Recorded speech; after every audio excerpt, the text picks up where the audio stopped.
Sa pagpapatuloy na part 3, si Leo at ang kanyang bata na si Jason ay papunta na engagement party, na kasalukuyang nagkakagulo. Si Matt Person ay tinatakot niya ang pamilya ni Olivia, dahil mga sinungaling daw sila at kamatayan naghihintay sa kanila pag nalaman ito ni Don Marino family. Sinabi ng Vice Marino, kay Matt Person na tanggal na siya sa trabaho. Pero si Person, ayaw maniwala sa matanda, at nagagalit pa. Hindi alam ni Person na yun ang ama ng kanyang bossing. Dumating ang bossing ni Person, at sa harap ng kanyang bossing, sinuntok ni Matt Person. Agad naman ito pinuntahan ni Jason ang kanyang ama, agad naman sinuntok ni Jason si Person dahil, tatay pala ito ng kanyang boss. At doon nalaman nila na si Leo ay isang tunay na Don Marino, ang makapangyarihang tao sa Amerika. Natuwa ang mga magulang niya.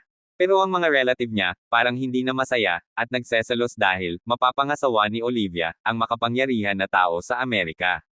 Galit si Leo, at gusto niya magbayad ang nag-alipusta sa kanyang manugang, at mapapang-asawa.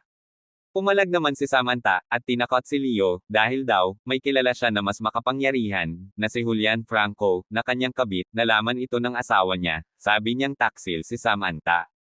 Tinawagan naman ni Leo si Tyler Marino at sinabihan na paalisin na dito sa Washington si Julian Franco, kasama ang pamilya niya. Agad naman ito pumunta at sinabing mag-empaki na at umalis, si Julian kasama ang kanyang pamilya. Tumawag naman agad si Franco kay Samantha, at binyantaan si Samantha at papatayin daw umano ito. Nabigla si Samantha dahil nalaman niya na talagang makapangyarihan si Leo.